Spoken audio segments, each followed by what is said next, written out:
Hey guys, Worggy here. Today we're going to show you footage from a tournament that I played in not long ago.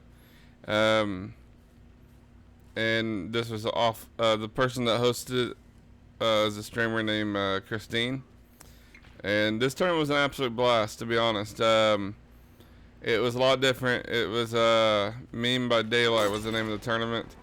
And instead of just like hooks or kills and that kind of stuff for the tournament, you also had additional challenges. So this game that you're currently watching right now is me playing Clown. However, you'll notice that I don't have any perks, and that is the reason. That was one of the challenges, but neither did the survivors. For this particular challenge, whenever it got drawn, the survivors and the killer all had to go perkless.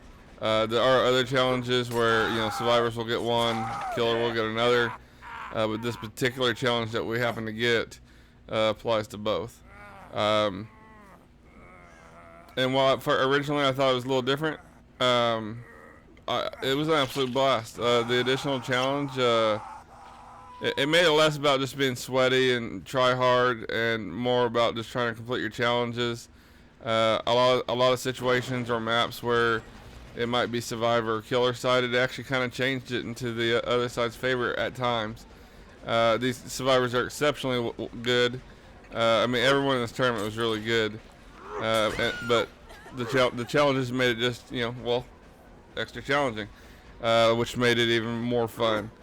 But as you can see, I am playing Clown. Clown in general is a pretty weak killer because of his lack of map mobility. He's extremely strong in chase.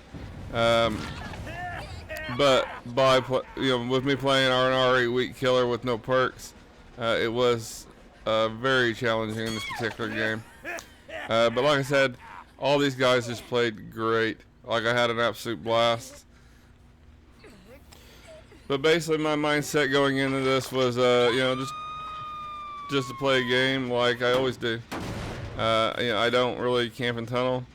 I try to play fair, and they even pointed out how fair I was trying to play, and went out of my way to make sure I didn't tunnel anyone. One of the rules was no tunneling, and sometimes I do get confused, and so I was trying to be extra cautious that I didn't actually accidentally tunnel someone.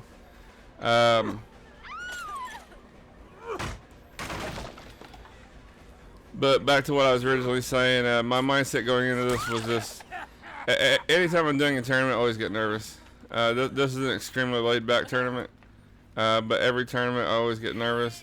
Even sometimes when I do customs, I get nervous. I always want to perform well. I'm not one of those people that I must win at all costs. I just want to perform well. Once I started getting the downs, my nerves started easing up a little bit. But I mean, like I said, these survivors were very good, and I felt like we held our own, especially when you're playing comp, guys. Again, this was a very laid-back tournament, but when you are playing comp, you're not playing bad survivors. They're all very good, and 1 to 2K is a reasonable expectation when you're playing comp. I feel like if you're getting much less than that, you're not doing too great. But there aren't really a whole lot of 4Ks. I mean, it happens. But to expect that to happen every single match isn't really a reasonable goal. Normally the goal I set for myself is to try to get 1 or 2 kills. If I get more than that, great. If I get less than that, oh well. We'll try to do better next time. But this particular challenge was a little more challenging for me because I do have really bad eyesight, and I rely on aura reading perks a lot.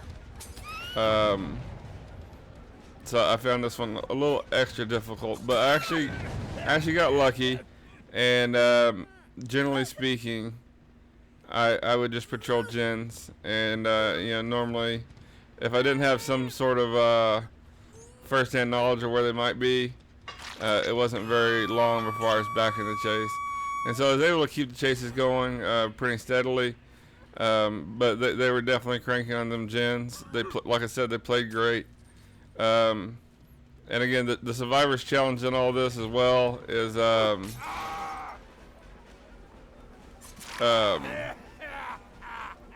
to go perkless as well. And so the way it worked, I don't remember the exact survivor scoring, but I know killers got, I think, a maximum of, I think he got a point per hook. I think he had a maximum of 12 points total for the hooks that he get. But the biggest part was the challenge. So the fact that we all went perkless by default, no matter what we did, bam, 20 points. And 20 points was for the challenge. I think it was like 3 points for, they also had a fashion challenge. In this particular one, it was like, I forgot the exact name, but you needed to dress in something fancy. Which is why with my clan I have the one with the top hat, so I look fancy. I'm trying to think what the other challenge was. Oh, that was pretty much it on this one. And I do feel like both sides in this match played, just like I said, really, really good. But I don't feel like I played as good in this first match here as I did in my second match. But I didn't do bad. I am a clown main, and I knew going into this that it was going to be quite a struggle going perkless with clown. I probably would have actually done better if I would have picked a killer that was less reliant on perks. Clown, I do feel like you have to lean on your perks a little bit in order to perform well with them. One of the main reasons, because I don't really know any of these people that I was playing against, and Clown to me is one of the best killers with Chase. He's not the best, but he's definitely one of the better killers in Chase. The reason he's a low tier killer is his map mobility. His map mobility is pretty awful. You know, I guess you could argue that you could use the yellow bottles to move around the map, but any serious clown main, you just don't do that, because when you do need the bottles, you won't have them. So the main purpose for the main reasoning to pick a clown is for his slowdown. You can use the speed up at like pallets and stuff like that, but generally speaking, it's not a good idea to use his yellow bottles for map mobility. Alright, and then at this point, as you can see, we have a decent amount of hooks. I'm feeling pretty good about how we are performing, but we are down to 1 gen. They are definitely applying some serious pressure. I would like to get a kill here, and that's what I'm basically trying to make happen. But at this point in the game, if I was to say, you know, who's performing better at this particular time, I would say the survivors performed better. You know, they're already down to 1 gen. We have no kills. At this particular point in the game, I was feeling like maybe a 2K is the most I could possibly get here. Unfortunately, we didn't end up getting the 2K. It actually ended up being a 1K. But we had a lot of hooks, and since since the point system was based off of hooks, it really didn't hurt us really much at all. Losing those few extra hooks over the grand scheme of things, among multiple killers, I think it was the top 4 killers that might have been top 8. I honestly can't remember on that part, guys. But we, for this first game, performed quite well for the way the scoring system was for this tournament. Okay, and at this point, I'm hoping for a miracle. If I could just get one other person so I could try to camp them. We could have potentially pulled out a 2K. But unfortunately, the survivors moved in for body blocks, which is what they should have done. And I was unable to secure a second kill. But like I said, we performed great. We just weren't able to get a second kill in this match. But honestly, I think the second kill would have netted me very few additional points, to be perfectly honest. So with the way the tournament was broke down, it really didn't matter too much. But as you can see here, no one had any perks, which actually probably helped me a lot being on Clown with no perks. Because one thing Clown does struggle with is just gens in general, because he lacks map mobility. So overall, I was very happy with how we performed on this first match. we did quite well. Keep pressing the wrong one.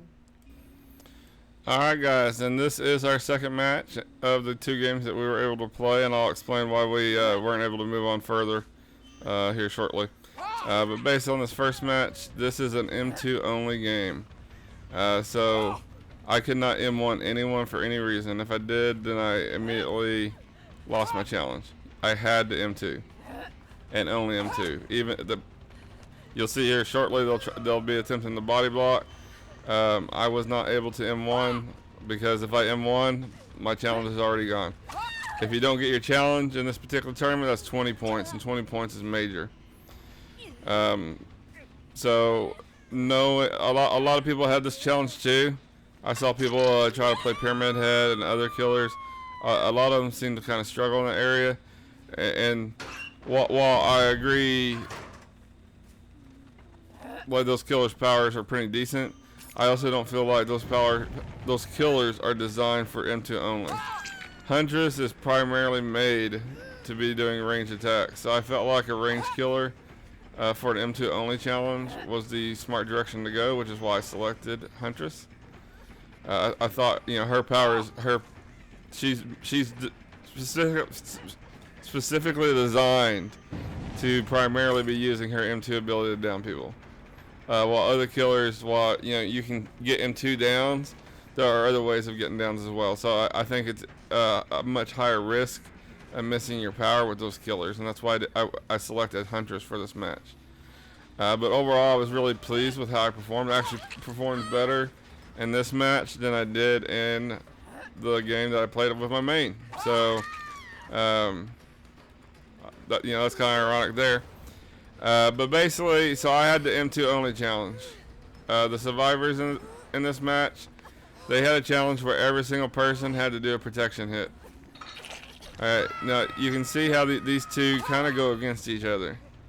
It's going to be next to impossible without me being able to M1 them for them to get protection hits. It's not impossible, but super difficult.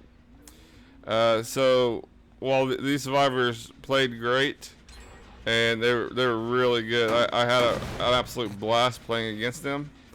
They did have the deck stacked against them when we both got this combination of challenges, because getting 2 protection hits per survivor on a Huntress would mean you'd have to like somehow intercept my hatchet from hitting someone that I'm aiming for, and that's gonna be stupid hard. And so yeah, almost every single survivor group that didn't move on, they actually got this challenge, and this challenge is extremely difficult, guys. Alright, now my mindset in this match, I was already nervous because now I'm playing on something. I have plenty of experience on most killers. I'm definitely not a Huntress main, so it's not like the first time I played her without by any means. Like I play Huntress quite often, but I definitely would not say it's my main by any means. And I was a little nervous because I wasn't sure how well I'd be able to perform as a Huntress against a good group like this. But I actually was landing my shots pretty steadily. I was very pleased with my aim, and I had an absolute blast playing this match as well. But like I said, these survivors played good. I do feel like they deserve to actually move on, and that's not just me saying that because, you know, I played against them, so, you know, they legitimately were good. And the only reason I feel like they didn't move on was because of this particular challenge they got. They had to get those 2 protection hits, and you saw them trying to do that with the body blocks. And I mean, I was willing to lose the survivor off my shoulder and let them wiggle out to not M1. I was not going to M1 for any reason. And so that's kind of where they were. But we did get some pretty decent shots. I was very happy with that. You know, are very difficult to hit, to be perfectly honest, against you know, good survivors like this. And to be quite frank, the build I'm using, it's the one I use against random groups. This is not something I necessarily practiced. This is an informational build that it's pretty standard across the board for Huntress mains. I mean, there are other builds out there for hunters, of course, but this is 100% informational. The only perk I did have that wasn't informational was Iron Maiden, but I'm running Lethal Pursuer with Bitter Murmur, and then we got Barbecue and Chili. Unfortunately, I honestly I didn't get a whole lot of use out of my perks, to be quite honest here. The M2 only, there was a couple times where they were looping me really good, and I just had to keep trying to get that M2 hit. But I also knew, in the grand scheme of things, if I didn't do good on hooks, which we ended up doing actually exceptionally well, but I knew if I didn't get any hooks at all, it really didn't matter so much as completing the challenge. So I had to make sure I didn't M1 anyone for any reason, because that's going to be 20 points. If I was to hook every single person and kill them all, there's only 12 points. And while obviously you don't want to go into this with the mindset, you know, that you're just not going to hook anyone, because then it matters. But as long as I got a decent amount of hooks and I completed my challenge, you know, I was probably going to leave here with, you know, 25 to 30 points, something around there. And that's what I was thinking here. As I didn't have to necessarily hook and kill everyone, I just need to try to get as many hooks as I can to raise my point total. And we did quite well. I mean, I was very, very happy with my Huntress performance. Like I said, I've done it in random matches, but I've never actually played Huntress against a decent team. Now, I will admit on this too that the combination of challenges here is one thing that slowed Jins down. I think this team would have been able to rush Jins really hard against me and really done well if it wasn't for their challenge. So in the beginning, you'll notice that they're trying to go for body blocks and all that kind of stuff. It was honestly a mistake. I did not mean to put out the person I killed quite so early. Like I said, I lose track of people sometimes, and I didn't even realize that was a person I'd already hooked, and I put him out exceptionally, like just really early. So the second that I killed that person, their challenge is over. They've lost 20 points right there. And once I had done that, they started focusing on Jins really heavily. I think if I wouldn't have mistakenly hooked that person and killed him, that we would have been able to secure more hooks and potentially even got more kills. But once I hooked that person and their challenge was over, there was no real reason for them to, you know, not just focus on the Jins, because their challenge is now over. Now on this particular week, you know, obviously you can see we got Coldwind Farms here. There's a lot of really tight loops, and tight loops are very good against Huntress.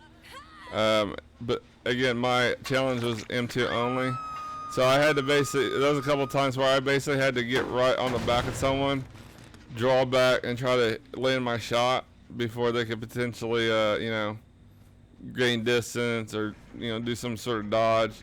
A couple of them at Killer Shack was really tearing me up, and I got lucky on a few shots, but the Killer Shack was really quite challenging against you know, these really good survivors. So,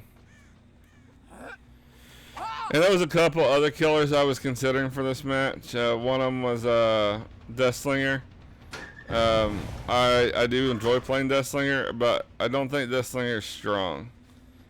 I think in the grand scheme of things, if you lay out every single killer that you can consistently get M2 downs with, I just felt like Huntress's power is designed where you could literally get every single down with her power. Now there's another one which I also think is designed for it, and was considered an M2 killer, even though the actual power itself don't like just down someone, is the Nurse's Blink. They said during the tournament that does count as an M2. I am not good enough at Nurse to play against a good team like this, and that wasn't even something I considered for Nurse. Now, at this particular point in the match, you know, we've gotten a decent amount of hooks. I'm just really patrolling Jins. I'm wanting to really secure a second kill here. We are down to 1 gen. We're kind of in the exact same situation we were in our clown match when we did the perkless challenge. But I do think we definitely performed a lot better in this particular match than I felt like we did in the clown match. The clown match, I personally felt like we kind of struggled a little bit on.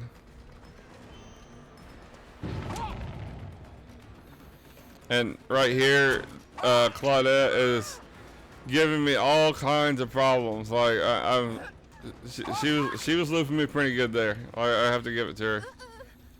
But we were finally able to get the down here, and I wanted to say that the gen should be popping here any second. And again, this is basically graded on hooks, not kills, and so it doesn't really matter how many kills I'm getting. I could get 1, I could get 3. It's all based around the hooks. So basically, what I'm just trying to get as many people on hooks as possible. I obviously would like to try to kill someone if I could, just to try to alleviate additional pressure on the gens. But like I said earlier, we are down to 1 gen at this particular point, and it could pop at any time really. And these are those loops that I'm telling you guys about.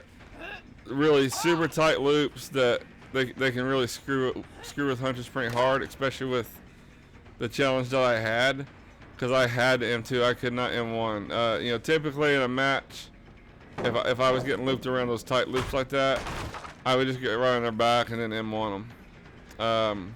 It's too difficult to try to nail an M2 ability around some of these tight loops like that. Okay, now at this point, I'm pretty certain the gen pops any second now. I'm in chase with the Fang here. I'm not feeling too confident that I'm going to be able to...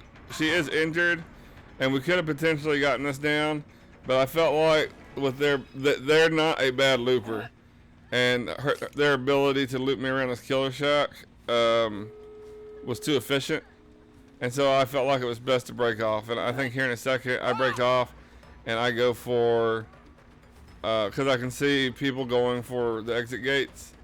And I thought at this particular time that it was best for me to try to put pressure on the gates than to screw around with Fang. I probably could have ended up getting her down. But honestly, I don't remember if she was Deathhook or not. And I didn't want the gates to get open too early. And so that's what I'm trying to do at this point, is just try to apply some pressure. I'm hoping I can intercept someone. And we do find someone. And I was able to nail 1 long range shot, and then we get a pretty damn good snipe shot right here, and that's going to be our second kill that we get there. We chase everyone else out of the gate, and that's pretty much the match here. And like I said, guys, I felt like we actually performed better on this match than we did in our clown match, and clown is my main. But that's the difference in having a build versus no perks at all. And so, once you're going with a perkless match, you're going in there with no build at all. But that was pretty much the tournament, guys. And the reason I did move on to the second round, but my job called me in. I had to go into work. I had to drop out of the tournament, which was super disheartening. But I'm still happy with how I performed. And we'll be doing more tournaments in the future. But anyway, guys, those are the 2 matches that I promised everyone I'd put on YouTube. I hope everyone enjoyed them. And I'll be doing more tournaments in the future. And most of my tournament play goes on YouTube. I don't normally stream it because there can be a lot of downtime. But anyway, guys, thanks everyone for watching, and I will see you guys next video.